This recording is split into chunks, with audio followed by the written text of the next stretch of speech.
Thiruvithamkoor Devaswom board പരീക്ഷയ്ക്ക് വേണ്ടിയുള്ള ക്ലാസ്സുകളാണ് നമ്മളിവിടെ തുടർച്ചയായിട്ട് ചെയ്തു പോയിക്കൊണ്ടിരിക്കുന്നത്. എല്ലാ ക്ലാസ്സുകളും നിങ്ങൾ മാക്സിമം പ്രയോജനപ്പെടുത്തുക. ഇന്നത്തെ ക്ലാസ്സിൽ GK തന്നെ ഒരു ഭാഗവുമായി ബന്ധപ്പെട്ട കണ്ടൻറ്റാണ് നമ്മൾ പ്രൊവൈഡ് ചെയ്യുന്നത്. പിന്നെ ഈ ക്ലാസ്സുകൾ മാത്രമല്ല, ഇതുപോലത്തെ ക്യാപ്സ്യൂൾ ക്ലാസ്സുകൾ മാത്രമല്ലാതെ ദേവസ്വം ബോർഡ് പരീക്ഷയ്ക്ക് ആവശ്യമായിട്ടുള്ള കംപ്ലീറ്റ് കണ്ടൻറ്റ് എല്ലാ സബ്ജക്റ്റിൻ്റെയും വീഡിയോ ക്ലാസ്സും സ്പെഷ്യൽ ടോപ്പിക്കും എല്ലാം ഉൾപ്പെടുത്തി നമ്മളൊരു കോഴ്സ് ചെയ്യുന്നുണ്ട്.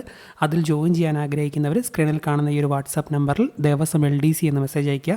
അത് പർച്ചേസ് ചെയ്താൽ അതിലെ മെറ്റീരിയൽ വെച്ച് മാത്രം നിങ്ങൾ പക്കായിട്ട് പഠിച്ചു പോയാൽ മതി. പരീക്ഷയ്ക്ക് ആവശ്യമായിട്ടതെല്ലാം അതിലൂടെ നമ്മൾ പ്രൊവൈഡ് ചെയ്യുന്നതാണ്. താല്പര്യമുള്ളവർ ഇന്ന് തന്നെ ജോയിൻ ചെയ്യുക. ഓക്കെ, ക്യാപ്സ്യൂൾ ക്ലാസ്സുകൾ നമ്മൾ തുടരുന്നതാണ്. നമ്മുടെ ക്യാപ്സ്യൂൾ ക്ലാസ്സുകളിലെ കണ്ടൻറ്റ് എല്ലാം ഒരു പ്ലേലിസ്റ്റാക്കി നമ്മുടെ ചാനലിൽ തന്നെ ഇട്ടിട്ടുണ്ട്. അത് കണ്ട് നിങ്ങൾ മാക്സിമം പ്രയോജനപ്പെടുത്തുക. കോഴ്സ് ജോയിൻ ചെയ്യാത്തവർ എന്തായാലും ഇന്നത്തെ ക്ലാസ്സിലേക്ക് കടക്കാം. GKയുമായി ബന്ധപ്പെട്ട ഒരു കണ്ടൻറ്റാണ് ഇന്നത്തെ ക്ലാസ്സിൽ പ്രൊവൈഡ് ചെയ്യുന്നത്. ഇന്ത്യയിൽ ആദ്യമായി ജനറൽ പോസ്റ്റ് ഓഫീസ് സ്ഥാപിതമായത് കൊൽക്കത്തയിലാണ് 1774. ഇന്ത്യയിൽ ആദ്യമായി ജനറൽ പോസ്റ്റ് ഓഫീസ് സ്ഥാപിതമായത് കൊൽക്കത്തയിൽ 1774. മനുഷ്യൻ ആദ്യമായിട്ട് എഴുതാനൊക്കെ തുടങ്ങിയത് കല്ലിലും മണ്ണിലും ഒക്കെ അല്ല. അതിനുശേഷമാണ് പിന്നെ പുള്ളി ഇലയിലൊക്കെ എഴുതി പിന്നെ പേപ്പറിലേക്കൊക്കെ ഒരു ട്രാൻസാക്ഷനൊക്കെ വന്നത്. അപ്പോൾ ആദ്യത്തെ ഈ പോസ്റ്റ് ഓഫീസൊക്കെ എഴുത്തുമൊക്കെ ആയിട്ട് ബന്ധപ്പെട്ടതാണല്ലോ. ആദ്യത്തെ എഴുത്ത് കല്ലിലാണെന്ന് ഓർത്താൽ കൽക്കട്ട കൊൽക്കത്തയിലേക്ക് കണക്ട് ചെയ്യാമല്ലോ. സോ ആദ്യത്തെ ജനറൽ പോസ്റ്റ് ഓഫീസ്, എഴുത്തുമായി ബന്ധപ്പെട്ട ആദ്യത്തെ ജനറൽ പോസ്റ്റ് ഓഫീസ് കൊൽക്കത്തയിലാണ് സ്ഥാപിതമായത് 1774. ഇന്ത്യയിൽ ആദ്യത്തെ ജനറൽ പോസ്റ്റ് ഓഫീസ് സ്ഥാപിച്ചപ്പോഴുള്ള ഗവർണർ ജനറൽ ആര് എന്ന് ചോദിച്ചാൽ വാറൻ ഹേസ്റ്റിങ്സ് ആണ്. ഇന്ത്യയിൽ ആദ്യത്തെ ജനറൽ പോസ്റ്റ് ഓഫീസ് സ്ഥാപിച്ചപ്പോഴുള്ള ഗവർണർ ജനറൽ. ഇന്ത്യയിലെ പോസ്റ്റൽ ശൃംഖലയെ ഏകീകരിച്ച ആദ്യത്തെ act Indian post office act 1837 ആണ്. 1837 ഇന്ത്യൻ പോസ്റ്റ് ഓഫീസ് ആക്ട് ആണ് ഇന്ത്യയിലെ പോസ്റ്റൽ ശൃംഖലയെ ഏകീകരിച്ച ആദ്യത്തെ ആക്ട്. ഇന്ത്യയിലെ പോസ്റ്റൽ ശൃംഖലയെ ഏകീകരിച്ച ആദ്യത്തെ act Indian post office act 1837. ഇന്ത്യയിൽ ആധുനിക തപാൽ സംവിധാനം ആരംഭിച്ചപ്പോഴുള്ള ഗവർണർ ജനറൽ ആര് എന്ന് ചോദിച്ചാൽ ഡൽഹൌസിയാണ്. ആധുനിക തപാൽ സംവിധാനം, ആധുനിക രീതിയിൽ നമുക്ക് ഹൗസിലെത്തുമല്ലേ കത്തൊക്കെ. അപ്പോൾ ആധുനിക തപാൽ സംവിധാനം ആരംഭിച്ചപ്പോൾ ഹൗസിലെത്തുമെന്ന് പറഞ്ഞാൽ ഡൽഹൌസിയിലേക്ക് കണക്ട് ചെയ്യാമല്ലോ. ഇന്ത്യയിൽ ആധുനിക തപാൽ സംവിധാനം ആരംഭിച്ചപ്പോഴുള്ള ഗവർണർ ജനറൽ ഡൽഹൌസിയാണ്. ഈസ്റ്റ് ഇന്ത്യ കമ്പനിയുടെ സഹായത്താൽ ഇന്ത്യയിൽ നിലവിൽ വന്ന ആദ്യ തപാൽ സംവിധാനമാണ് company dock. East India company dock connect ചെയ്യാമല്ലോ. ഈസ്റ്റ് ഇന്ത്യ കമ്പനിയുടെ സഹായത്താൽ ഇന്ത്യയിൽ നിലവിൽ വന്ന ആദ്യ തപാൽ സംവിധാനമാണ് കമ്പനി ഡോക്ക്. ഇന്ത്യയിൽ ആധുനിക തപാൽ സംവിധാനം ആരംഭിച്ചത് എന്ന് ചോദിക്കാം. 1854 ഒക്ടോബർ 1. 1854 ഒക്ടോബർ 1 ഇന്ത്യയിൽ ആധുനിക തപാൽ സംവിധാനം ആരംഭിച്ചത്. 1854 October 1. Indian post office act നിലവിൽ വന്ന വർഷം 1898 ആണെന്ന് ഓർത്തിരിക്കുക. ആധുനിക തപാൽ സംവിധാനം ആരംഭിച്ചത് 1854 October 1. Indian post office act നിലവിൽ വന്നത് 1898. ഇന്ത്യയിലെ പോസ്റ്റൽ ശൃംഖലയുടെ നിയന്ത്രണത്തിനായി പാസാക്കിയ ആക്ടാണ് 1898 ഇന്ത്യൻ പോസ്റ്റ് ഓഫീസ് ആക്ട്. ഇന്ത്യയിലെ പോസ്റ്റൽ ശൃംഖലയുടെ നിയന്ത്രണത്തിനായി പാസാക്കിയ ആക്ടാണ് Indian post office act 1898. Okay, അപ്പം ഇന്ത്യൻ പോസ്റ്റ് ഓഫീസ് ആക്ട് നിലവിൽ വന്നത് 1898. ഇന്ത്യൻ തപാൽ വകുപ്പിൻ്റെ പുതിയ പേര് ഇന്ത്യ പോസ്റ്റ് എന്നാണ്. എല്ലാവർക്കും അറിയാമെന്ന് വിശ്വസിക്കുന്നു. ഇന്ത്യൻ പോസ്റ്റൽ ഡയറക്ടറേറ്റിൻ്റെ ആസ്ഥാനം ഡാക് ഭവൻ, ന്യൂഡൽഹിയിലെ ഡാക് ഭവനാണ് ഇന്ത്യൻ പോസ്റ്റൽ ഡയറക്ടറേറ്റിൻ്റെ ആസ്ഥാനം. പ്രാവുകളെ വാർത്താവിനിമയത്തിന് ഉപയോഗിച്ചിരുന്ന പോലീസ് സേനയാണ് ഒഡീഷ പോലീസ്. ഓർത്തിരിക്കുക, പ്രാവുകളെ വാർത്താവിനിമയത്തിന് ഉപയോഗിച്ചിരുന്ന പോലീസ് സേനയാണ് ഒഡീഷ പോലീസ്. ഏകദേശം 2002 വരെ അവർ ഈ ഒരു സേവനം നടത്തിയിരുന്നു. 2002 പ്രാവുകളുടെ ഈ ഒരു സേവനം ഒഡീഷ പോലീസ് അവസാനിപ്പിച്ചത്. അപ്പോൾ പ്രാവുകളെ വാർത്താവിനിമയത്തിന് ഉപയോഗിച്ചിരുന്ന പോലീസ് സേന ഒഡീഷ പോലീസാണ്. ഒഡീഷ പോലീസ് പ്രാവുകളുടെ സേവനം അവസാനിപ്പിച്ച വർഷം 2002. ഇന്ത്യയിലെ എല്ലാ പോസ്റ്റ് ഓഫീസുകളും ഡിജിറ്റൽ ആക്കുന്നത് ലക്ഷ്യമാക്കി കേന്ദ്ര സർക്കാർ ആരംഭിച്ച പദ്ധതിയാണ് Darpan, DARPAN, digital advancement of rural post office four A new India. അതാണ് ദർപ്പൻ്റെ എക്സ്പാൻഷൻ അല്ലെങ്കിൽ മീനിങ് എന്ന് പറയുന്നത്. ഇന്ത്യയിലെ എല്ലാ പോസ്റ്റ് ഓഫീസുകളും ഡിജിറ്റൽ ആക്കുന്നത് ലക്ഷ്യമാക്കി കേന്ദ്ര സർക്കാർ ആരംഭിച്ച പദ്ധതിയുടെ പേര് ദർപ്പൺ എന്നാണ്. Digital advancement of rural post office four A new India. Digital advancement of rural post office four A new India എന്നതാണ് ദർപ്പൻ്റെ എക്സ്പാൻഷൻ. ഓക്കെ, ഹൈക്കോടതി ആവശ്യങ്ങൾക്കായി തപാൽ വകുപ്പ് പിങ്ക് എൻവലപ്പ് പ്രകാശനം ചെയ്ത സംസ്ഥാനം ജാർഖണ്ഡാണ്. ഓർത്തിരിക്കുക, ഹൈക്കോടതി ആവശ്യങ്ങൾക്കായി തപാൽ വകുപ്പ് പിങ്ക് എൻവലപ്പ് പ്രകാശനം ചെയ്ത സംസ്ഥാനം ജാർഖണ്ഡാണ്. ഗ്രാമീണ മേഖലയിലെ സാധാരണക്കാർക്കും നിർധനർക്കുമുള്ള തപാൽ വകുപ്പിൻ്റെ നിക്ഷേപ പദ്ധതിയുടെ പേര് ഏതെന്ന് ചോദിക്കാം. അത് റൂറൽ പോസ്റ്റ് ലൈഫ് ഇൻഷുറൻസ് ആണ്. റൂറൽ പോസ്റ്റ് ലൈഫ് ഇൻഷുറൻസ് 1995 ഇത് ആരംഭിച്ചത്. അപ്പോൾ ഗ്രാമീണ മേഖലയിലെ സാധാരണക്കാർക്കും നിർധനർക്കുമുള്ള തപാൽ വകുപ്പിൻ്റെ നിക്ഷേപ പദ്ധതിയാണ് റൂറൽ പോസ്റ്റ് ലൈഫ് ഇൻഷുറൻസ്. ഇന്ത്യയിൽ സ്പീഡ് പോസ്റ്റ് സംവിധാനം ആരംഭിച്ച വർഷം ഏതെന്ന് ചോദിക്കാം. 1986 ഓഗസ്റ്റ് 1.